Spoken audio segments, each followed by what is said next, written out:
Hello and welcome to topic 3, lecture 1. And in this topic, we're going to be exploring gender equality and the United States Constitution. So what are you going to be learning about in this lecture? Well, first, we're going to set the stage and think about the role that the concept of equality plays in American political culture and how central it is to our American political culture.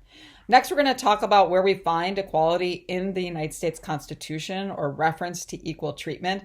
And that's in the 14th Amendment and what's known as the Equal Protection Clause. And then we're going to talk about different treatment or discriminatory treatment or differential treatment. They all kind of mean the same thing. And we're going to be looking at times when treating people differently is deemed justified and when treating people differently is considered unjustified. In other words, we're going to set the stage for helping us understand why laws are considered unconstitutional if they treat people differently, and why sometimes when you treat people differently, it doesn't violate the United States Constitution. Okay, so we've got a lot of material to cover in this lecture, and so let's go ahead and get started. So equality is a key value of American political culture. So what does that mean? Well, American political culture is the values and beliefs that bind people together as a nation or as Americans. And so I teach American government. I know some of you are in my American government class. And when we just got out of having a discussion of what does it mean to be an American, right? What are the key values that bind us together? That if you believe these key things, then you basically, that's what, is the foundation of American political culture and also American political government. And so equality is one of these key values, right? And that reference to equality is embedded in key American documents. So at the top there, I have the key line from the Declaration of Independence that basically sort of establishes, what are some of the key values of American political culture. And as it says there, we hold these truths to be self-evident, that all men are created equal and they are endowed with their creator with certain inalienable rights. Among these are life, liberty, and the pursuit of happiness. So when we think about, American political culture, oftentimes we refer to that, very important line in the Declaration of Independence, right? That we're created equally and that we, as such, we are also endowed with these natural rights that, basically all humans are equally endowed with these rights of having a life, being free with liberty and pursuing what they view to be happiness. Okay. However, we also know that we've oftentimes fallen short when it comes to realizing these key values. And so as it says here, like, wait a second, that when, that clearly there was the word men that was in that most important sentence. And while some argue, well, men meant humankind, that as we know, women didn't have equal rights. They weren't seen as fully human as were, African Americans and other ethnic and racial minorities in the United States. So obviously we haven't always lived up to the ideals of all men being created equal or all people considered equal and endowed with these inalienable rights. We haven't lived up to that ideal. And Martin Luther King Jr. in his iconic I Have a Dream speech that was made in 1963 in Washington, D.C., he makes reference to this not living up to this ideal of equality. And what, he says in that speech is that, when you look at these founding documents, it's basically, you're given a promissory note of equality. In other words, it's like a promise that was made to people in the United States, not just at that time, but moving forward, that people will be treated equally. But what he says in the I Have a Dream speech is that, particularly when it came to African Americans and other humans in the United States that weren't seen as fully equal, that this promissory note was a failed promise, right? That he talks about how that African Americans, got this promissory note, a check in terms of the promise of equal treatment, and that it was stamped insufficient funds, right? And so what I like about thinking about the promissory note of equality is that it's a promise that's made, and we always haven't lived up to it, but that we fight in order to move the promise from insufficient funds to sufficient funds. And so American history can be viewed as a fight to make good on the promise of equality. And this week we're going to be examining the fight for gender equality as one of these many struggles that we've had in American history to realize and make good on this promise that all humans are created equal. So it's no doubt that equality is a key value of American political culture. However, outside of the Declaration of Independence, that you don't really see a lot of overt reference to the word equality in our documents. And that includes the Constitution of the United States, at least prior to the Civil War, right? When you look through the Constitution, there is obviously some sort of, abstract embracing of this notion of equality, but there's no actual words that clarify or enumerate that people in the United States are going to be treated equally in the eyes of the law. That changes after the Civil War, okay? And so the Civil War, there are three major amendments that are made following the war. The 13th Amendment, the 14th Amendment, and the 15th Amendment. And I'm just going to go ahead and put all of those up here right now, and we're going to spend the most time talking about the 14th Amendment because it's there that we find the concept of equality like enumerated within our Constitution. So coming out of the Civil War, obviously the Union wins and the Confederate states, the Confederacy is vanquished.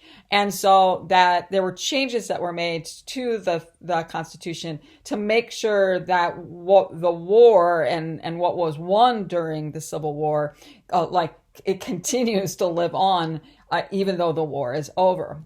And so the 13th Amendment formally abolishes slavery in the United States. I think that a lot of times we think, hey, slavery was abolished with the Emancipation Proclamation that took place, during the Civil War. But the Emancipation Proclamation only ends slavery in the Confederate states, the states that left the Union. It doesn't end slavery as a practice in Union states. And so there was a concern that when the war was over, that there would be an effort to reinstitute the slavery. And so the 13th Amendment makes that a non-starter. It basically abolishes slavery, making it illegal from that, or unconstitutional from that point forward. There was also concern that former Confederate states, as they joined back into the Union, that they would deny people the right to vote based on their race. And so the 15th Amendment forbids that. It forbids denying the right to vote on the basis of race. But the 14th Amendment is where we find the concept of equality. And so you'll see the 13th Amendment was added first and right following the Civil War, and Lincoln was still alive at that point in 1865, then the 14th Amendment in 1868, and then the 15th Amendment in 1870. So let's dig into what's contained in the 14th Amendment.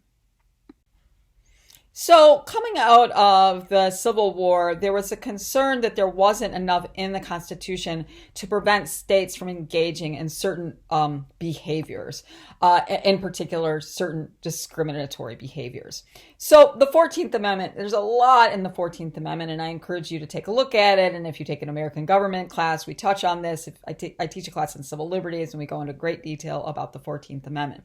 And so the 14th Amendment does a lot of things. It grants citizenship citizenship to those who are born in the United States, thus making sure that all people who were held in slavery were, with the passage of the 14th Amendment, immediately made citizens of the United States. But there were other things that it did as well. And so I'm going to put these up here because at least two of these are important for the work that we're going to be doing in the next lecture and in this lecture as well. So the 14th Amendment is telling states it can't do things, okay?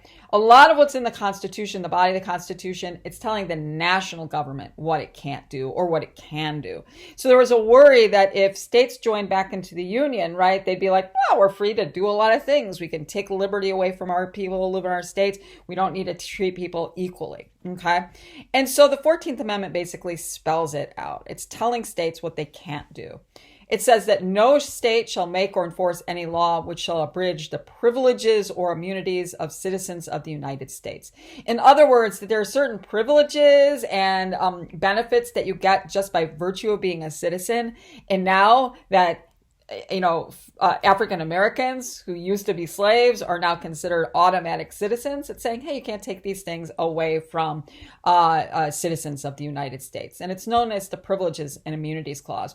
We're not going to talk a lot about this in this lecture, but when we get to the next lecture, when we look at cases that the Supreme Court has ruled on regarding gender equality, the Privileges and Immunities Clause is an important feature of that fight for gender equality. So keep that in mind. It also says that states can't deprive a person of life, liberty, or property without due process of law. And that's what's known as the Due Process Clause. It's also in the Fifth Amendment of the Constitution, but that is seen as only applying to the national government. And so this is telling states that they can't take away people's liberty as well.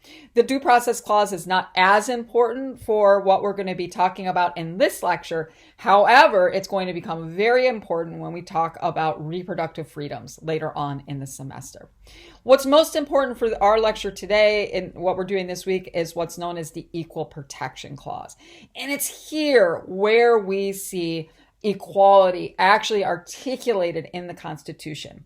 It says that nor shall any state deny any person within its jurisdiction the equal protection of the laws. And that's what's known as the Equal Protection Clause. And this is the clause that is used to fight for equal treatment of people in the United States. So what is equal protection of the law? Well, let's go ahead and ask Jeeves. Oh, wait a second, I don't think Jeeves exists anymore. How about a better approach might be to ask Cornell Law School's Legal Information Institute. This is a great resource. You can Google the Legal Information Institute. Great resource for understanding the Constitution and understanding law in the United States. So let's see what Cornell Law School says about what is equal protection of the law. Well, they say that equal protection of the law means that the government must treat an individual in the same manner as others in similar conditions and circumstances. Okay, so that if you have people who have similar qualifications, similar experiences, similar tenure, well, that those people need to be treated equally by the law. Okay, so for example, let's say that you have a person who has a similar educational background, has a similar job experience, has a similar tenure in their job.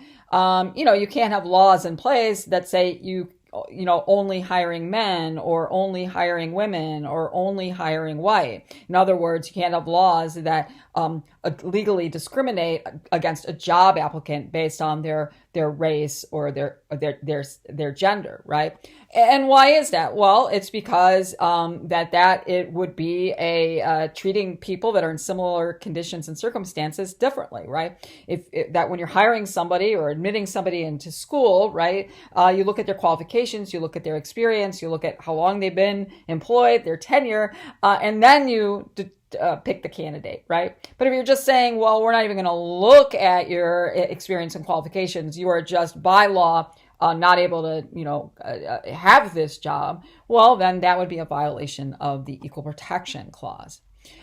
Furthermore, the equal protection forces the government to govern impartially, to not draw distinctions between individuals solely on differences that are irrelevant to a legitimate government objective. And so here let's use the example of denying someone the right to vote on the basis of sex or race. Well, what are some of the qualifications that one might need? What are some, reasonable qualifications that somebody might need to, be qualified to vote?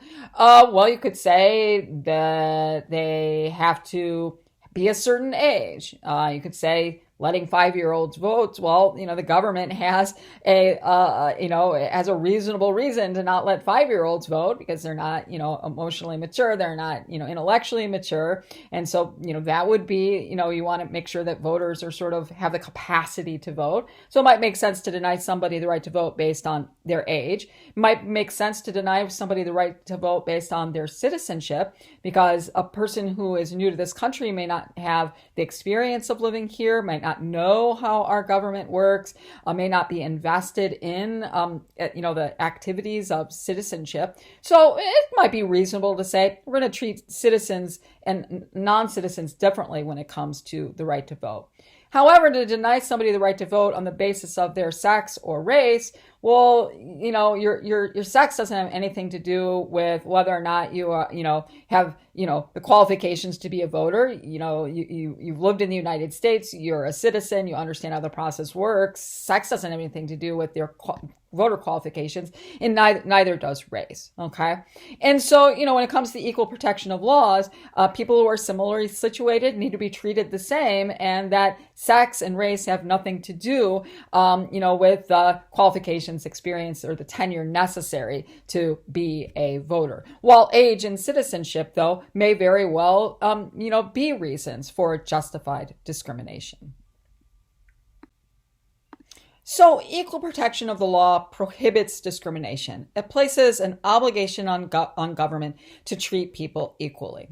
And most importantly, it prohibits the government from treating people differently without reasonable justification. Of course, government is going to treat people differently. From the example we used on the previous slide, government is going to treat people below the age of 18 and above the age of 18 differently when it comes to voting rights, but it's probably reasonable to do that, right?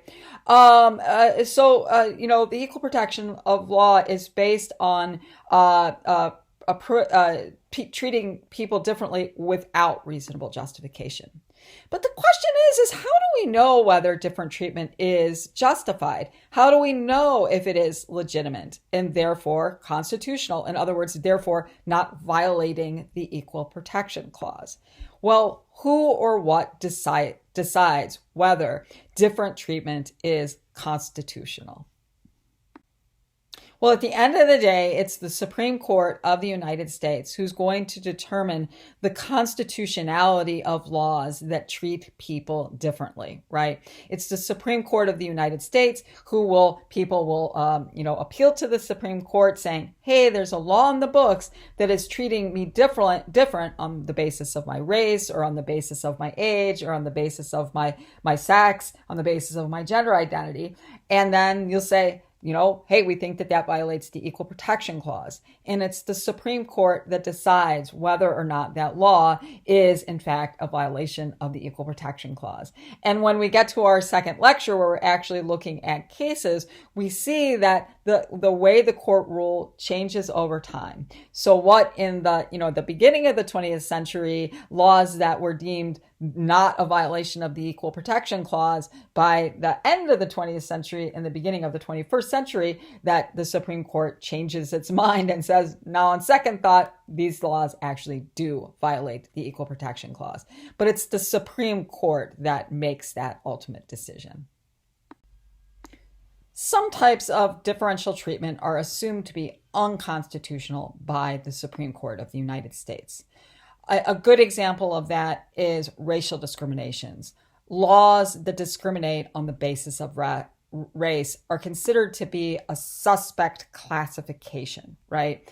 And so that if we are classifying people, if law is classifying people according to their race, the Supreme Court basically says, wait a second, something is wrong here, and it's likely that this law is unconstitutional. Why? Why is race considered a suspect classification? Well, it's because race is an immutable characteristic. You don't choose your race. It also has no reasonable relationship to human capacity. The color of your skin has nothing to do with your physical abilities, with your intellectual capacity, your creative capacity. It's just the color of your skin. And so, and also it's considered a suspect classification because in the United States, that there is a long history of unjustified discriminatory treatment that's based on race. So when it comes to the Constitution, racial discrimination is given a lot of attention and scrutiny by the Supreme Court of the United States. So laws that discriminate on the basis of race receive strict scrutiny from the court. What that means is that for the court to engage in different treatment based on race, the government must show that it's related to a compelling state interest, right? A really important interest of the state, and that the law itself is narrowly tailored. Like the only way the government can achieve this really important state interest is through this law. And this law is as narrow as it is to like really reduce the discriminatory treatment between the two classes. The burden is put on the state and not the person that's discriminated against. And so the state has to prove that this different treatment on the basis of race is related to the compelling state interest and that it can only be achieved through this law. The person who's being discriminated against, that they don't have to prove anything. The burden of proof isn't on them. And so as your textbook points out, that strict scrutiny is sort of like strict in theory, but fatal in fact. Most laws that discriminate on the basis of race are found to be unconstitutional and assumed to be unconstitutional by the court. It's not always the case though, okay? So that most laws that are treat people differently based on race are found to be unconstitutional, but not all.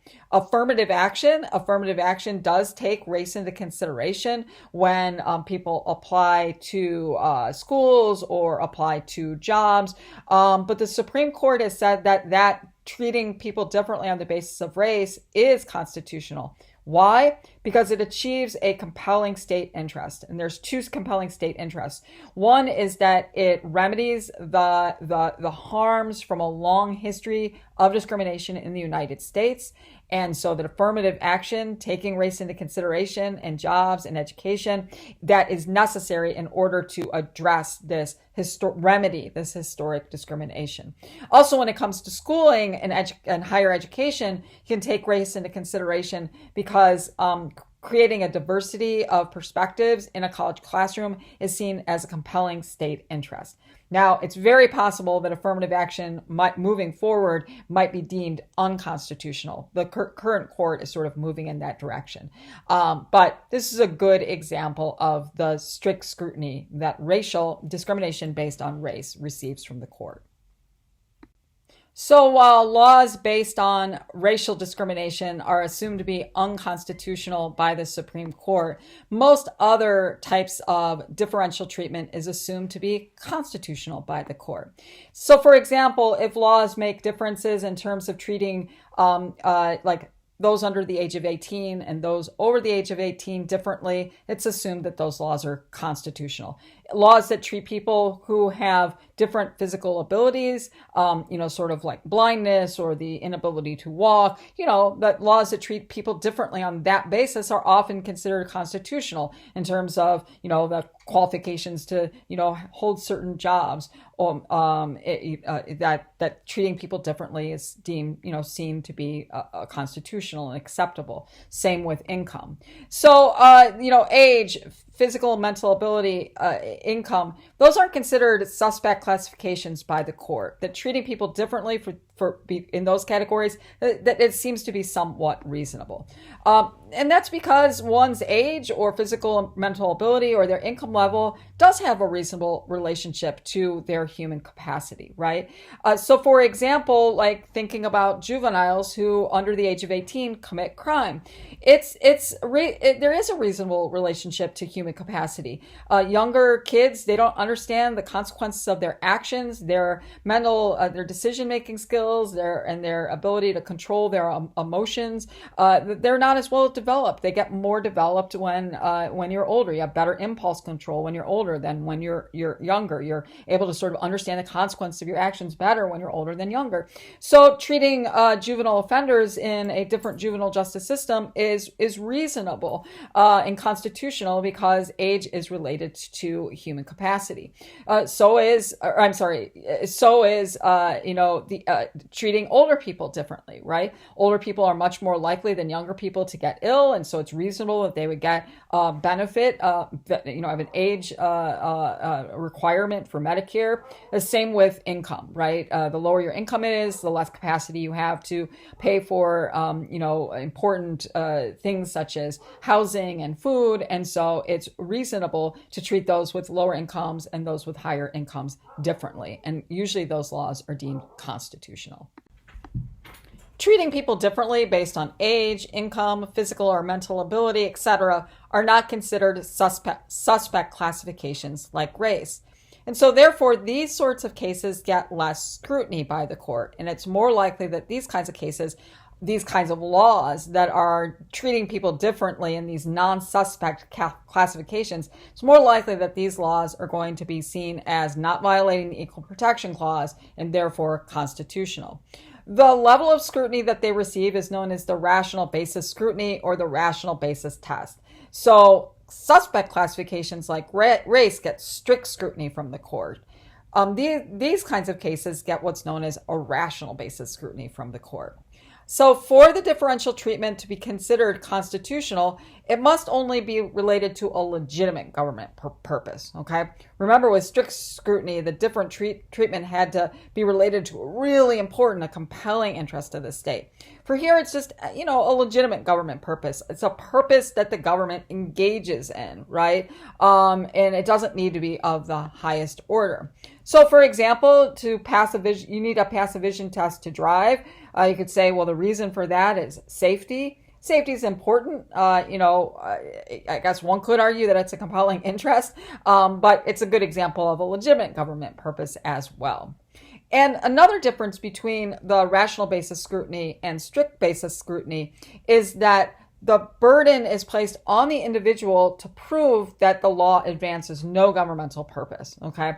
So with strict scrutiny, the burden is placed on the government. They have to prove why this law is needed and why it's related to a compelling governmental interest. For the rational basis scrutiny, the individual who's being discriminated against or who's being treated differently, they're the ones who have to prove that the law is related to no legitimate government purpose. It's a much lower bar, and it's much more likely that these sorts of discriminatory laws are going to be found to be constitutional. So, what about different treatment that is based on sex or gender? Is sex, gender, an immutable characteristic, a characteristic that a human doesn't choose and that also has no reasonable relationship to human capacity, as is the case with race? Is sex a suspect class, like race, and as such should laws that treat people differently on the basis of sex be subject to strict scrutiny by the court? Or does sex, gender, have a reasonable relationship to human capacity? Is it reasonable to treat the sexes differently in law, and as such, should laws that discriminate on the basis of sex be given less scrutiny by the court, as is the case with age, income, and ability? So where does the Supreme Court stand on this issue? What level of scrutiny does the court give to laws that discriminate on the basis of sex? Well, in the next lecture, we're going to explore the answer to this question. And in conclusion, I just wanted to give a shout out to Justice Ruth Bader Ginsburg. About 2 years ago, on this date, around this time in September, Ruth Bader Ginsburg died from cancer. And she was a long-term member of the Supreme Court of the United States. But she's also important, as you're going to see from your readings this week, and the court cases that worked their way through the Supreme Court before she was on the Supreme Court. She was on the front line of arguing in front of the Supreme Court why discrimination on the basis of sex is unconstitutional. So when we think about the expansive coverage that in the scrutiny that laws that discriminate on the basis of sex today gets from the Supreme Court, we have Justice Ruth Bader Ginsburg to thank for that. So I just wanted to bring that up and sort of an in memorial to Ruth Bader Ginsburg, who died 2 years ago around this time.